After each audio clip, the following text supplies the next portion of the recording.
ये गणेश जी का गुफा है। यहाँ से 150 मीटर जाएंगे, वेद व्यास जी का केव आएगा। दोनों केव का history story same to same है। आपने महाभारत का हिस्ट्री सुना होगा, तो वेद व्यास जी महाभारत की रचना कर रहे थे। उनको एक राइटर की जरूरत थी कि जल्दी से इस काम को फिनिश कर सके। आप भी जानते हैं सृष्टि में गणेश जी से चतुर कोई नहीं माने जाते हैं। गणपति का आह्वान किया गया। आह्वान करने पर विनायक इस गुफा में प्रकट हुए। महाभारत लिखने के लिए राजी भी होते हैं। लिखने से पहले एक शर्त रखते हैं, कहते हैं वेद व्यास जी से आपको कंटिन्यूअस बोलना पड़ेगा। यहाँ से बोलना आपका स्टार्ट होगा, फिनिश होने तक आपने रुकना नहीं है। बीच में अगर आप कहीं पे रुक गए, वहीं पे लिखना बंद कर दूंगा। ऐसी गणेश जी की शर्त थी। फिर ऐसी कंडीशन में आप भी जानते हैं महाभारत को लिखना इम्पॉसिबल था, क्योंकि उसमें ऐसे मोड़ पड़ते थे जहाँ पे वेद व्यास जी को रुकना होता था। दोनों साधारण नहीं है। गणेश जी के बारे में आप जानते हैं, शंकर भगवान के पुत्र हैं, रिद्धि सिद्धि के दाता, बुद्धि के देवता भी मानते हैं। सृष्टि में सबसे चतुर की उपाधि इनको देते हैं। जो वेद व्यास जी है वो भी साधारण नहीं है, भगवान विष्णु के 21वें अवतार हैं। उनकी शर्त को जब वो सुनते हैं कि कंटिन्यूअस बोलना है, कहते हैं कि मुझे तुम्हारी शर्त मंजूर है, बट मेरी भी शर्त होगी, मैं मन ही मन में बोलूंगा, आपको लिखना होगा। जिस वर्ल्ड का आपको मीनिंग पता ना होगा, उस वर्ल्ड को आप तब तक नहीं लिखोगे जब तक कि उसका मीनिंग पता ना लगे। फिर ऐसी कंडीशन में क्या होता था, जो वेद व्यास जी मन ही मन बोलते थे, वो कंटिन्यूअसली बोल सकते थे।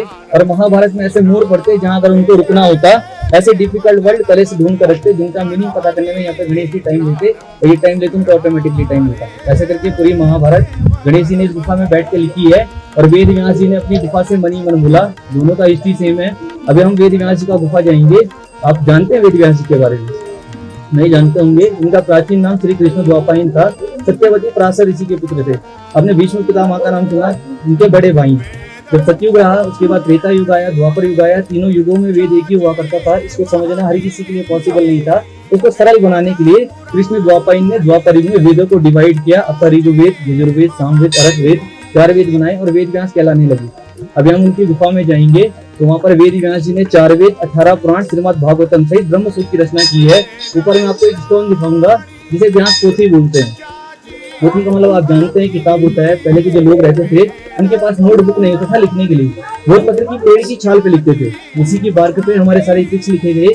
मानते हुए जो स्टोन है कलयुग से पहले द्वापर युग में भोजपत्र का था। जब कलयुग का स्टार्टिंग हुआ, एक स्टोन में कन्वर्ट हुआ। उस स्टोन को वेद व्यास जी का बुक मानते हैं। और स्टोन पे ऐसी लाइन पड़ी हुई है, तो वो लाइन है उसकी लेयर्स मानी जाती है। मानते कि वेद व्यास जी की बुक की 88,000 लेयर्स है जो कलयुग में स्टोन में कन्वर्ट हुई। बाकी 17 पुराणों की रचना करने के बाद व्यास जी को जब आत्म संतुष्टि नहीं हुई, अपनी आत्म संतुष्टि के लिए श्रीमद् भागवत की रचना की। और भागवतम का फर्स्ट लेक्चर वेद व्यास जी के पुत्र सुखदेव मुनि ने नैमिषारण्य में राजा परीक्षित को भागवत का ज्ञान दिया। आप राजा परीक्षित के बारे में जानते होंगे। हस्तिनापुर का आखिरी शासक था। अंतिम समय में उन्होंने इस कलयुग को आने से रोक के रखा था। तो जब कलयुग ने उनसे प्रार्थना की, मुझे अपने चरण में आने दीजिए। राजा परीक्षित ने बोला, जब तक मैं जीवित रहूंगा तब तक मैं आपको आने नहीं दूंगा। तो राजा परीक्षित से बोलते हैं, कलयुग आप समय के चक्र को नहीं रोक पाओगे, कभी न कभी तो मुझे आना ही होगा। अभी भी प्रार्थना करता हूँ कि आप अपने अनुसार मुझे स्थान दो। तो जब राजा परीक्षित ने सोचा, विचार किया, उसको उन्होंने कहा कलयुग को कि कलयुग का 4 ही स्थान होगा। पहला स्थान वहाँ पे होगा जहाँ पे जुआ वगैरह खेलते हैं। दूसरा स्थान वहाँ होगा जहाँ शराब मद्यपान होगा। तीसरा स्थान वहाँ पे होगा जहाँ पे प्रोस्टिट्यूशन होगा।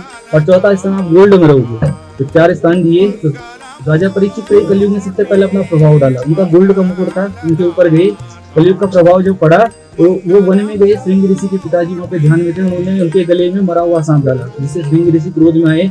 राजा परीक्षित को श्राप दिया, आपको भी तक्षक नाग है वो डसेगा। नाग ने डसा, फलित होगा श्राप। विद्वान कर्ता जो उस टाइम पे हुआ करते थे, उन्होंने बोला 7 दिन के भीतर राजा परीक्षित का मृत्यु होना निश्चित है। कैसे इनको मोक्ष लेना है, इसलिए 7 दिन के भीतर नैमिषारण्य में उनको भागवतम का ज्ञान दिया गया। और आज भी भागवत की जो कथाएं चलती है लगभग 7 दिन की चलती है। जैसे ही भागवत का ज्ञान मिलने के बाद राजा परीक्षित की मृत्यु हुई। उनकी मृत्यु के पश्चात इस कलयुग का स्टार्टिंग मानते हैं। और जो गुफाएं आप देख रहे हैं लगभग 5332 साल पुरानी है 2025 के अनुसार। तो पहले आपने यहाँ पे क्या करना है, महाभारत लेखन स्थल का दर्शन करना है, गणेश जी का परिक्रमा मार्ग एक परिक्रमा लगाना, उसके बाद वेद व्यास गुफा पे आना। जय बद्रीनाथ।